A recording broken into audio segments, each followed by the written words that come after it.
Hi, welcome to SBR Sports Picks. I'm Peter Loshak. We are talking right now with SBR contributor Ian Cameron. We're looking at the overnight lines for Friday, May 13th. Ian Cameron, first though, I want to ask you about yesterday. We discussed the price and Keuchel total. It was 8 when we did the video. We thought that was a little bit low. Now it's 8.5, juice to the over. That thing might hit 9. What do you think? You think we made a good call, or do you think that David Price will right the ship? I think we made a good call on that one. Well, if the bet is graded on whether you got the best of the number, we're already a winner. Basically, you got to look at it that way. But of course, the baseball game itself has to still play out on the field, and hopefully we still get the runs we need for that over tonight. And I still think, I'm hearing all this scuttlebutt about David Price always going to make some adjustments tonight, yada, yada. I got to see it before I can believe it. I don't go on hearsay. I don't go on speculation. I go on results. Right. I want a pitcher that's shown me what he's done to this point. And so far, I've seen nothing, none, zero, in terms of David Price being able to perform at even an adequate level in this ballpark here at Fenway. So I'm comfortable with my over wager, and hopefully we're able to cash that one in the winner's circle once the game completes later tonight. Right, absolutely. What we do in this show, we look at overnight lines, the opening lines, and we certainly delivered on that one, beating the overnight line, beating the game of day line by more than a half run. All right, Ian Cameron, the first game I want to ask you about, see if we can do it again here, the White Sox and the Yankees, right? You got Chris Sale against Severino. Severino, of course, he's got a live arm. At some point, he'll probably be, a top MLB starter and probably maybe even a guy with betting value. As of right now, though, he's not quite getting it done. And Chris Sale is Chris Sale, and the White Sox, as we know, one of the most profitable teams in baseball. The Yankees just got a win. A couple, they had some wins. They had some nice results against KC, but in general, a very sluggish team. Chapman's back for them, but still, what do you think about a shot with the White Sox as a moderate road favorite of about minus 140 or 145? Yes, White Sox are nothing for me in this game, Peter. Absolutely. I mean, how many times are we going to wait for Luis Severino to turn a corner? I've heard that 2-3 starts now, that he's overdue to have a good start, and we're still waiting on that good start, Luis Severino. Wake up. We're still waiting for it. We have not seen it yet from this guy. He's been definitely a little bit of a disappointment. There's no question. The Yankees really are holding out a lot of hope for him as a top-tier, top-of-the-rotation kind of starter. Right, and sorry, I didn't mean to get dropped, but even if he does come out of nowhere and give suddenly an impressive start, doesn't mean he's going to outpitch Sale. Sale probably matches him or even pitches a little bit better anyway from what we could expect on average from Sale anyway, right? Yeah, I mean, definitely. I mean, Chris Sale's been fantastic. But getting back to Severino just for a quick second, I mean, 6.12 ERA. The Yankees are 0-6 in Severino's 6 starts this season. They haven't been winning with him on the mound. His numbers actually at Yankee Stadium have been a little bit more respectable. Not a heck of a lot, though. He's still close to a 5 ERA at home with 10 runs allowed on 20 hits in 18.1 innings. 5 home runs of his 7 also allowed at Yankee Stadium. So the gopher ball has plagued him just a little bit. And the Chicago White Sox, obviously a big surprise story here in Major League Baseball in the first month of the season, 23-12, a pretty solid 13-7 road record as well for the Chicago White Sox this season. So they've been able to win games away from home. Chris Sale, what can you say? He's been terrific. 1.79 ERA for the season, 7-0, perfect 7-0. The White Sox in his 7 starts, including a perfect 4-0 mark on the road where he has an even better 1.53 ERA, 7 walks to 29 strikeouts, 5 runs allowed. In 29.1 innings of work on the road this season for Chris Sale. He's been great. Believe it or not, though, he's entering this start on a 2-game losing streak against the New York Yankees. 2014 here in the Bronx, he gave up 4 runs in 6 innings. White Sox lose 7-4. Last year in the Bronx, he gives up 3 runs in 7 innings. That's a pretty good start, quality start. 3 runs allowed, but unfortunately did not get the run support. White Sox lose that game 3-2. That being said, we've seen this White Sox lineup hit pretty well lately, especially in that Texas series that just completed. So maybe a better chance here for these White Sox lineup, which is still the question mark, I guess you could say, of this team to come alive here against a struggling Luis Severino. Yeah, I mean, it's obviously priced the way it is here with the edge that the White Sox have with Chris Sale in this matchup, but absolutely would not look at the Yankees here as a live underdog that I'd be interested in. Yeah, that's the way I'm thinking as well. And then the next game I want to ask about, Oakland at Tampa Bay. This is Hill and Odorizzi. And, Hill has been good. He's shown a little bit of some chinks in the armor, though. He's given up a lot of walks in his last 2 starts, and I think he got a little bit hit lucky as well. Only 4 hits in about 12 innings over his last 2 starts. And then Odorizzi has been very reliable, very dependable. He kind of struggles a little bit when he goes on the road against good lineups in hitter-friendly parks. But when he's facing weaker lineups, either at home or at pitcher-friendly parks, he's a lot better and very dependable. And that is what he's going to be facing here at home against Oakland. So I'm thinking that we either lean towards Tampa Bay as a very small home favorite, or the under at 7.5, or both. What do you think? In this one, Peter, I'll tell you what, Rich Hill's a guy I'm reluctant to go against. I mean, Rich Hill has been terrific this season. He's really a guy that has been a journeyman pitcher. He's been with a bunch of different teams throughout his major league career. Yet here in Oakland, he's refined his delivery. He's thrown more sliders. He's improved his fastball, which is apparently a little bit of an uptick in performance from that particular pitch for Rich Hill this season. A little bit more velocity, and apparently he has been able to tweak his mechanics a little bit this season.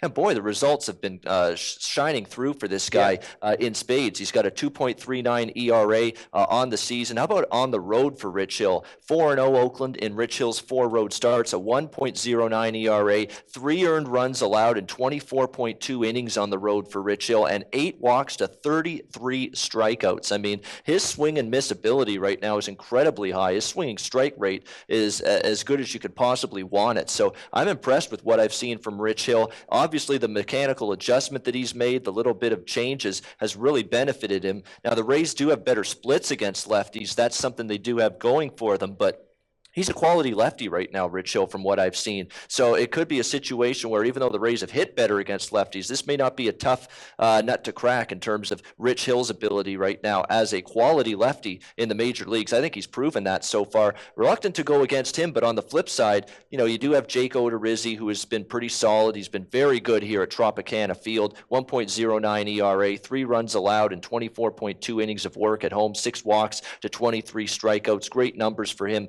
at home. Rays are just 2-2 in Odorizzi's 4 home starts this season. So they've been, but that's more due to lack of run support more than anything else. But that's what you come to expect from Tampa Bay. Yeah, they can have games like they had yesterday where they hit pretty well, but then they have games where they can get shut down, and that's the concern. There's not a lot of consistency in this Tampa Bay lineup. Evan Longoria's hit okay. Corey Dickerson's hit okay.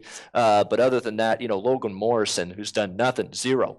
For this Tampa Bay lineup. He's been a big disappointment. And outside of that, there's just not a lot of guys that have been consistently hitting the baseball at a strong level for the Rays to this point in the season. So I don't mind anyone playing Tampa Bay, but I personally am not really ready to step in front of Rich Hill. I definitely would prefer the under more than the side in this game. Yeah, that's what I'm thinking as well. And then Ian Cameron, there's always a handful of auto-fade starting pitchers kicking around baseball at any given time. And whenever one of them is scheduled to start, I always ask you about it, and that is the case on Friday, May 13th. We got Shelby Miller starting at home against San Francisco. Shelby Miller, one of the top 3 starting pitcher auto fades in baseball right now, in my opinion. I think you generally agree with that. And he might have a tough assignment here, right? At home, the roof might be open, and he's facing the San Francisco lineup, which is definitely a lineup that can take advantage of a weak starting pitcher when they're presented with it. And then on the other side, Jeff Samardzija, a guy who can get hit, but actually has been pretty good this year overall. He's off of 2 nice starts in a row. 3 out of his last 4 starts have been excellent. So I think we want to fade Shelby Miller once again. How do we want to do that? Maybe we want to take the over. Maybe we want to take San Francisco on the run line on the first 5 innings. Maybe just on the team total over. But we're fading Shelby Miller tomorrow, right, Ian? Shelby Miller has some of the better stuff in Major League Baseball, but his problem is, and it's useless when you can't harness it. Right. And when you are dealing with control and command issues, and you have just shown no ability whatsoever to fix them, and that's been the case for Shelby Miller, you can't trust him. And that's unfortunately the boat I'm in. And when he's on his game, we've seen it in the past, specifically with the St. Louis Cardinals earlier in his career. I mean, this guy could get swings and misses. He could strike you out. He got decent numbers.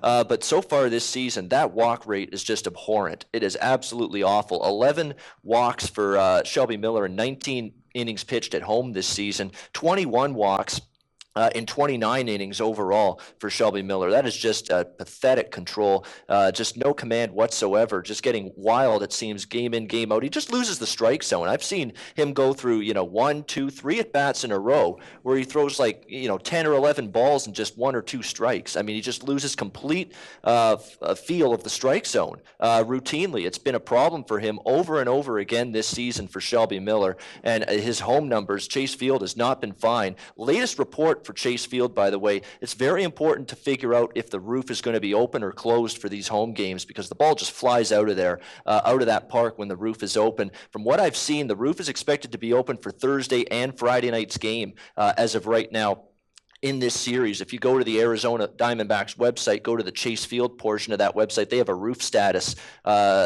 portion of that website where you can monitor that roof status game in, game out. They update it routinely. So that's something you want to be aware of if you're going to be betting these games at Chase Field, especially in this time of the year before it gets to July, when it really heats up in the desert, where they always pretty much have the roof closed at that time of year. But right now, whether it's open or closed, very important and something you want to keep an eye on. But Shelby Miller, for sure, his home numbers, not good. 8.24 ERA, 18 runs on 24 hits and 19.2 home innings. Not very good at all. 6 of his 7 home runs have come here at Chase Field. So very, very, very skeptical right now of Shelby Miller. No question about that. Jeff Samardzija, to me, he's shown at times glimpses of maybe not being quite as sharp, maybe a small downtick in velocity, but overall last 2 starts have been much better for him. 1 run allowed on 3 hits and 8 strong innings at Cincinnati.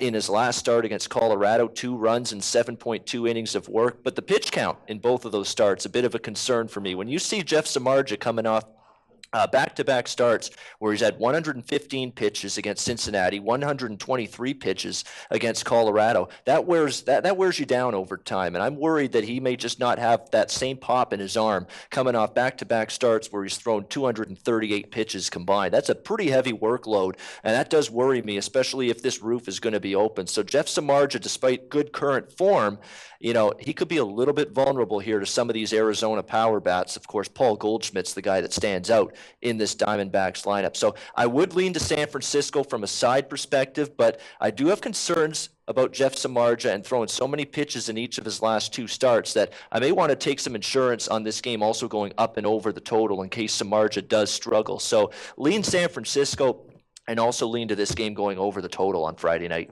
Okay, sounds good, Ian Cameron. Those are 3 nice games we touched on from the Friday card. What else would you like to bring up today? Yeah, Mets and Rockies, interesting game because Matt Harvey will be making his first ever start at Coors Field. And for me, handicapping a game, I want to know what a pitcher's done in the past at Coors Field. It's such a unique and different and more challenging environment to pitch in than a lot of settings in Major League Baseball. But we don't have any evidence for Matt Harvey. This will be the first time he's ever pitched in Colorado. And what's interesting is that his counterpart in this matchup, Jonathan Gray, who will be on the mound for the Colorado Rockies, first round, 3rd overall pick of Colorado in the 2013 Major League Baseball draft.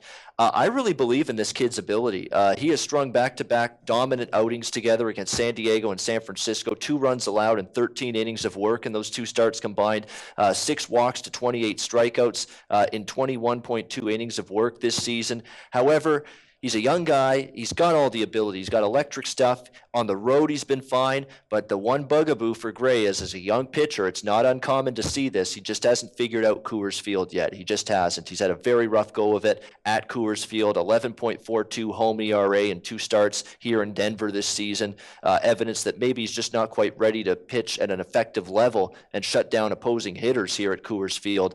So that would be the concern here with Jonathan Gray. But I really like his stuff. If he can ever start to figure out how to pitch better here at Coors Field, he's going to be a very good arm, I think, for this Colorado Rockies rotation. Ace potential, I think, for Jonathan Gray. And on the flip side, I've got concerns with Matt Harvey. Even though we don't know how he's going to fare, he hasn't pitched here before, he's got some peripherals that indicate he could struggle in this kind of ballpark. I mean, his ground ball rate is declining at a very alarming level. It was 46% last season. His ground ball rate so far in 2016 is 39.2%. So it's gone down quite a bit. His swinging strike rate has also dipped a little bit. So all that points to me that Harvey might struggle here at Coors Field in this game. I'm going to take my shot with Colorado as a home underdog in this game. I know Gray's numbers at home have not been good, but his current form has been good. All of his good starts have been on the road. I'm willing to think that eventually he's going to start turning a corner here, pitching at home at Coors Field, because he's got the stuff, just has to harness it and learn how to pitch to the dimensions of this type of ballpark here at Coors Field. So I'm going to lean to Colorado as a home underdog, but also going to lean over the total because in case Gray does have struggles at home again,